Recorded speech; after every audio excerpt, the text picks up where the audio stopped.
Welcome to WCS Talks Unplugged, where we bring you real stories, real solutions for the mind and the planet. This podcast is brought to you by Women in Clean Tech and Sustainability, a global community elevating women's leadership, accelerating climate solutions, and championing a more equitable, clean economy. Every episode, we sit down with the thinkers, builders, and innovators, redefining what climate leadership looks like and doing it with purpose and heart. So settle in, take a breath, and get ready for an honest, insightful conversation that just might spark your next idea, shift your perspective, or inspire your own climate journey. Let's get unplugged.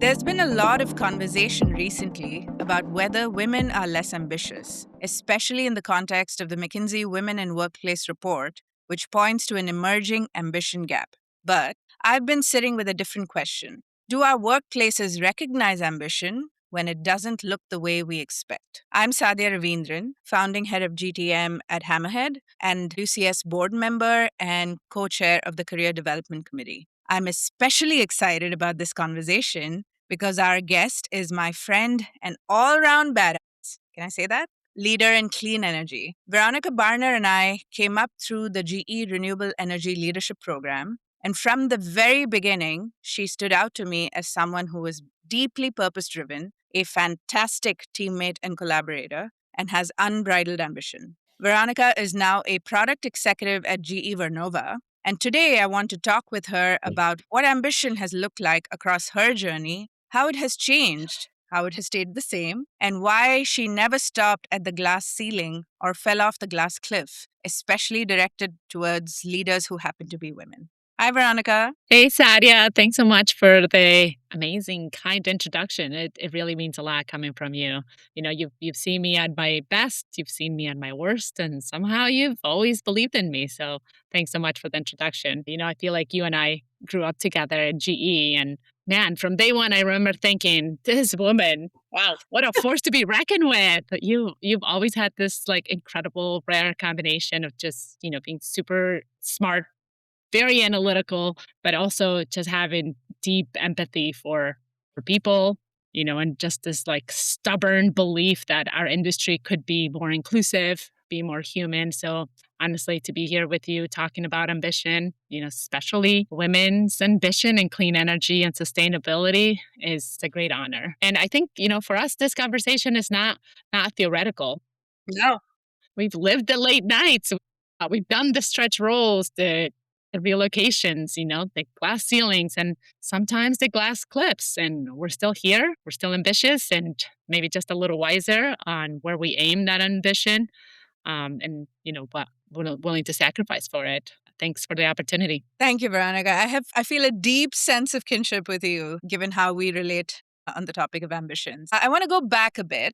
So when we think back to our GE RELP days, Renewable Energy Leadership Program, how would you describe your ambition then? And how aware of it were you at the time? Yeah, awesome first question. You know, when I think back to our days in the leadership program, I still get butterflies. I grew up in Bolivia at a time when more than half the population didn't have access to electricity. And so for me, that's not just a statistic, right? It's childhood memories. I saw what it meant for kids who couldn't study, overall access to everything from healthcare to infrastructure to industry.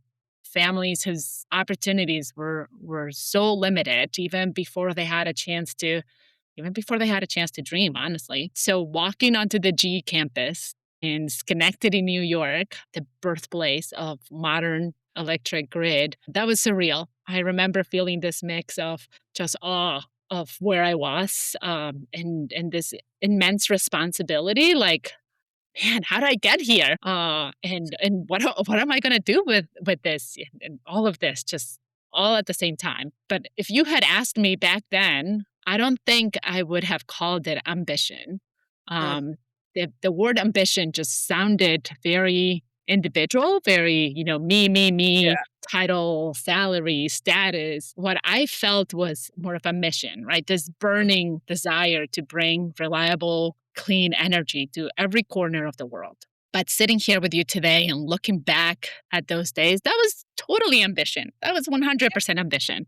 It was just directed outward, right? It was ambition to change systems, to change lives, not just to change your LinkedIn headline. Yeah. And the story that you tell about how it came from a recognition of I have this opportunity that other people don't have, especially other girls or women in our specific context don't have, right? So definitely relate to that. So there's this one story about you that I absolutely love from that time. It's when you were talking to Reno, who was your superior, if I recall correctly, about a particular stage at your career where you wanted to get to the next level and you were having that conversation with him and you said, I can push on everything within my control. How hard I work, how prepared I am, but I cannot change how young I am. Because I think you were trying to pitch for roles that were, there was a perception that you had to be X, Y, or Z to get there. Where do you think you got that clarity and confidence from,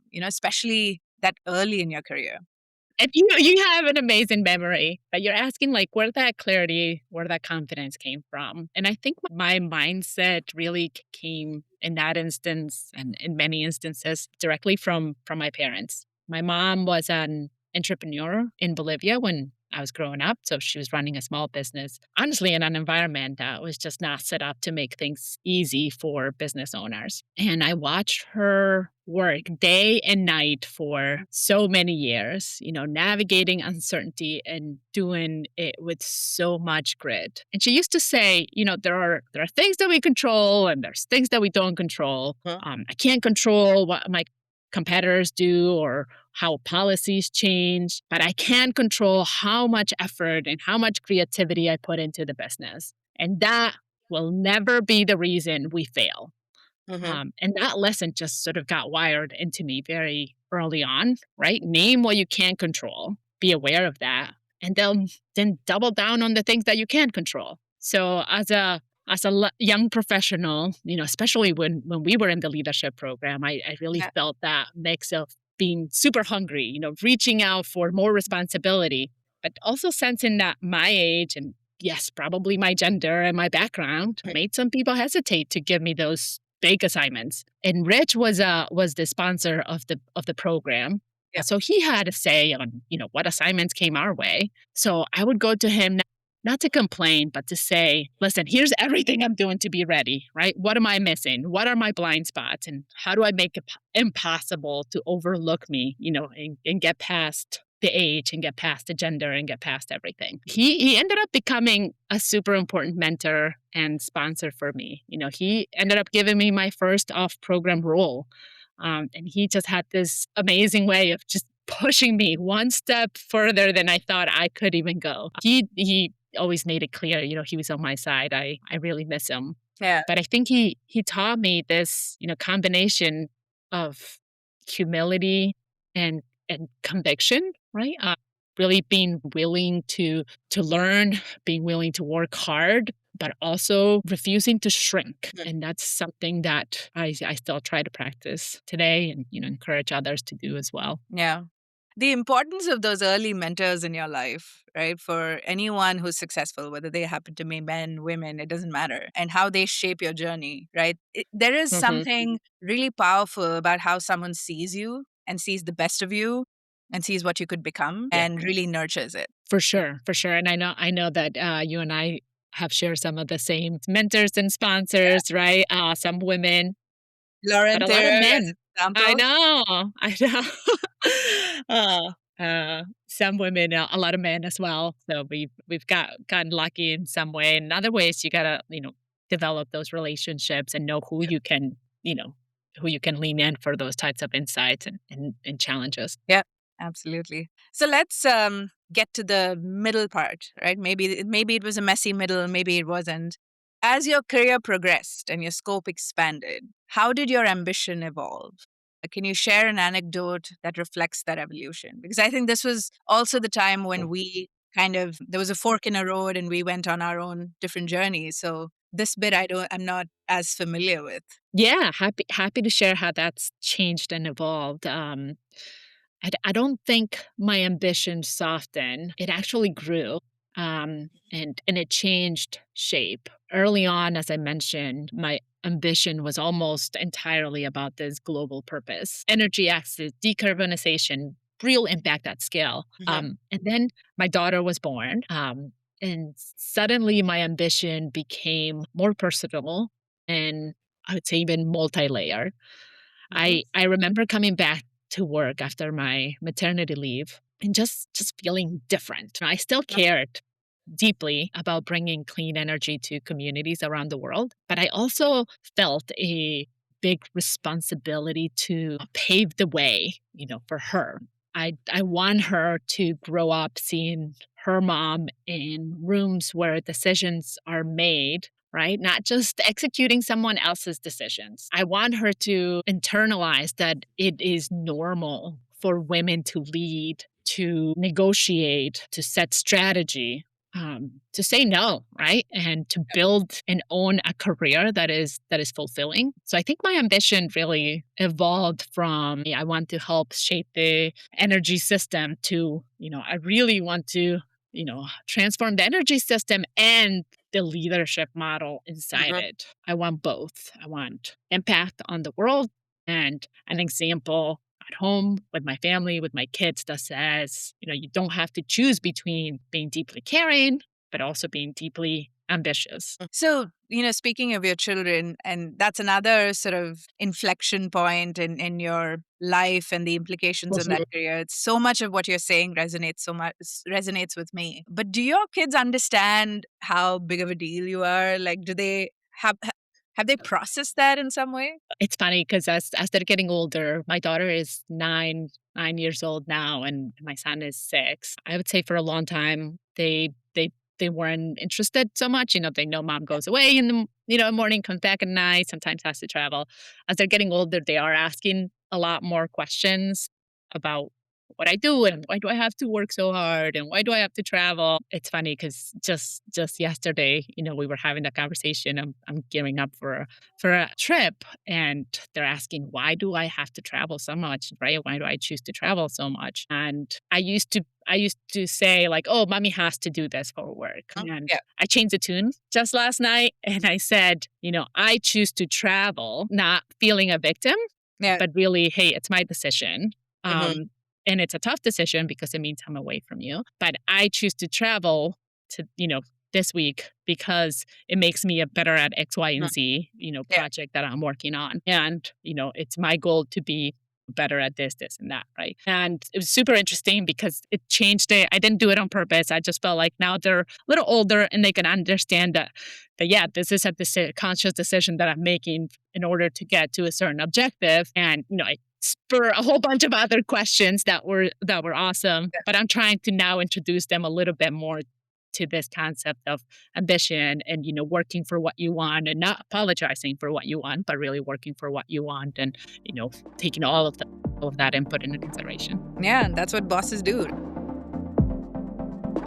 Are you looking to align your brand with climate innovation and be seen by the people driving it? Women in Clean Tech and Sustainability invites you to sponsor our Climate Week events, where founders, investors, policymakers, and industry leaders come together to shape the future of the clean economy all across the globe. Gain visibility across event marketing, social media, newsletters, and on-the-ground experiences, and extend your impact year-round through our growing community and digital platforms. Learn more about sponsorship opportunities at womencleantechsustainability.org. The future of climate innovation is built through community, and your brand can be part of it. So what challenges did you face as you were transitioning from middle management to senior management? And how did you protect your ambition through this transition?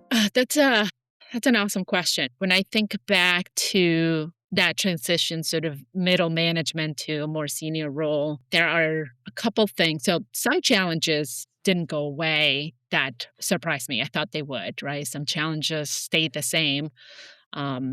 And some new ones emerged, right? So what stayed the same, surprisingly, were some of the micro inequities that we all struggle with. Getting interrupted when you're speaking, right? Not getting credit for your work. until maybe somebody else repeats it. Honestly, I thought some of that would go away with a bigger title, but it doesn't automatically. So that was a bit surprising.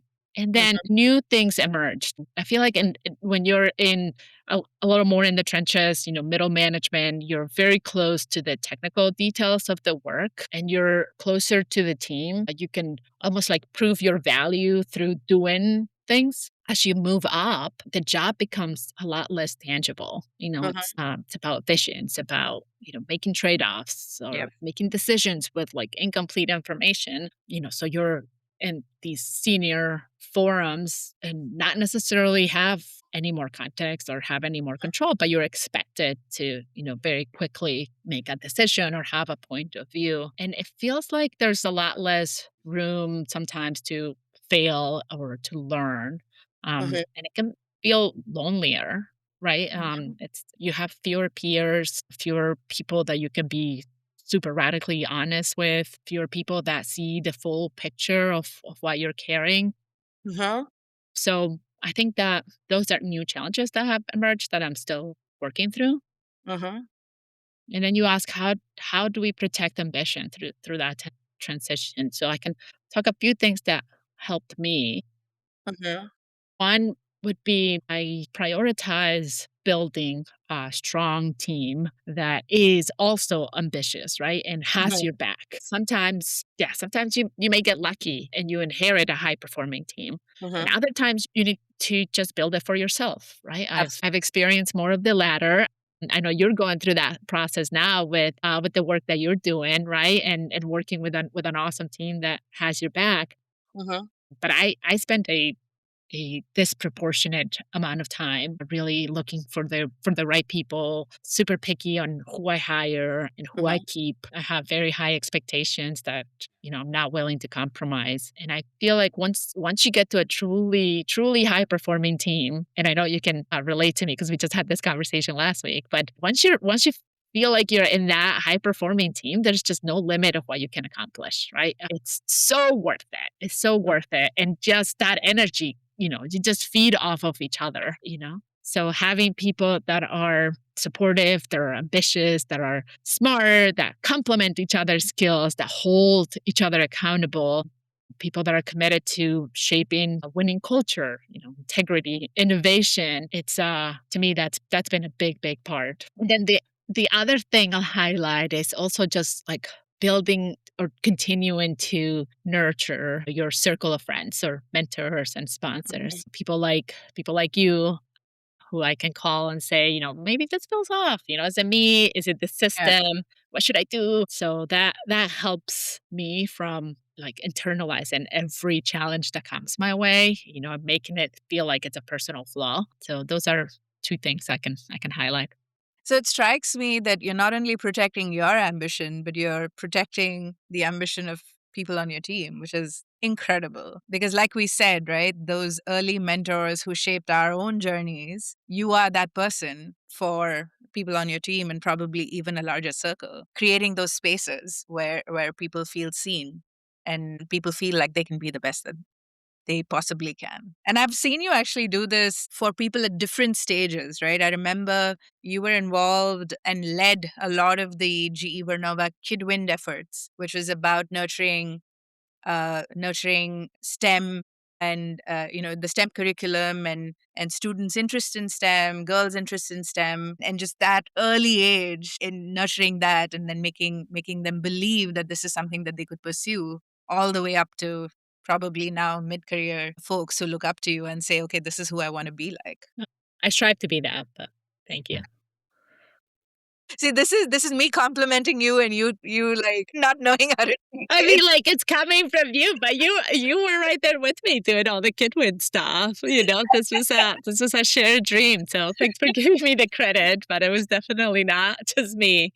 Yeah. All right. So let's move forward from that journey, right? You've been in senior leadership for quite some time. So from where you sit now, right? How much of what gets labeled as an ambition gap? Because when I read that, I was like, what are you talking about? Like literally that was my response, right? How much of that gap do you think is about systems, sponsorship, or opportunity visibility, right? Like Do women even get to find out about the opportunities? Do they have the right people putting their names forward, right? Like these things that kind of happen behind the scenes. How much of that is what's at play? Mm, And tell us yeah. about a time when you yourself experienced these organizational gaps, when it wasn't about you or your ambition or your sense of preparedness, but the org not meeting you where you were. Got it. So from where I see now, I don't really believe there is an ambition gap, at least not in the way that it's often described, right? I think there is a definition gap and definitely a system gap, right? The women I know and I have the privilege to work with have insane ambition. Mhm. And but maybe like me, it's often more, outcome focused. They're very ambitious about, solving problems, about building teams, opening new markets, decarbonizing the grid or serving customers better, right? This is ambition, and it's gold for any business to, continuously nurture and leverage that. The irony is what you just said, right? The data shows that the systems around them are not always matching to that ambition with fair opportunities, visibility, or sponsorship. And what gets called as an ambition gap is often women just making rational choices in environments that were honestly not designed to capitalize on their ambition. I mentor a few early and mid career engineers now. And, when I ask about their ambition or their goals, and will often say, they're not shy to say, well, I want to be an executive or I want to be, a CEO. That is ambition. And I love and respect that they know exactly what they want. I don't usually hear that. That exact phrasing from the women that I mentor, but that doesn't mean they don't have ambition. Ambition is, it's that inner drive to achieve something that is meaningful to you and that sort of relentless willingness to work for it. And every single woman that I've mentored has this in abundance, right? They like I said, they want to fix problems. They want to create business opportunities. They want to change the world. And just because they don't call out a specific title or a specific promotion doesn't mean that they don't have ambition. I'd love to see more companies, more leaders recognize this sort of fire that is there. Don't let it burn out, right? So you got to fuel that with opportunities, with more responsibility, with visibility, with real support. And we try to do that at GE Vernova. And I know you're doing that on your end, and relying on the broader community and our listeners to continuously build that, in the places of work where they are, recognize that drive and nurture it. Yeah. So for early and mid career women in clean tech and sustainability listening, right, especially those navigating caregiving, transitions, uncertainty, what do you want them to understand about ambition that often gets unsaid? What is the thing that we're not talking about? I would say first, ambition is not a personality type. I think about it more like a vector. And now I'm thinking of a line from one of my favorite movies, right? A vector is a quantity that has both magnitude and direction. That's from Despicable Me for those wondering. Or those without kids. But ambition's the same. It's the drive to work for something that you want and the direction you choose to point that drive in, right? So it's got the destination, it's got the force behind it. It doesn't have to look super loud or it doesn't have to look aggressive. It can honestly look like quiet consistency. It's raising your hand one more time. It's staying in the arena when it just would have been easier to give up and disengage. It's burning that midnight oil to get that project across or get that paper across. It's taking risks. All of these are efforts in pursuit of an ambition. The second thing is ambition can change, right? We talked about how it's changed for me. It can change. It doesn't mean it's shrinking, especially as you're encounter different environments and your different stages of life. Just because it's changing doesn't mean that you've given up, but it's not a downgrade. You recognize the change, say it out loud, and then get to work aligning your choice is with that new direction. Third, we talked a little bit about this as well, right? Surround yourself with people that recognize your ambition and people that are willing to support you and help you achieve it. People who will say your name in rooms that you're not in, text you to check up on you when, they see that you're pushing too hard. And then finally, to protect your ambition, you've got to protect your energy, right? The fuel. Burning out doesn't mean that you're not ambitious. It just honestly it just means that, you were overdrawing on your commitment. So setting boundaries, prioritizing, getting help, therapy, these are all strategies to help preserve your ambition, right? They're not signs that you're giving up at all. So if there's one message I'd leave you with is that your ambition is not a problem to be fixed, right? Is an asset, and it deserves the right environment to grow. Make sure you're fighting for that environment wherever you are. Recognize your ambition, recognize the environment, and fight to create that environment that nurtures it. Yeah, that's amazing. So if you, and I think this is you kind of hit on this already. When you were talking about transitions, etc., it struck me. I remember speaking with a new mom who had sort of come back to work, right? And I asked her the question of how does she feel about the transition back, etc. And she's like, I think I've gotten much better at prioritizing because I have no option. Like time is such a limited resource that I don't have the patience for anything extraneous, anything that doesn't make sense. I just cut through it all. So sometimes these transitions can even facilitate and make us better and sharper in some ways, which is kind of an interesting twist on it. If you could go back and speak to your younger self, what would you say to her? Oh, what would I say to her? That's a great question.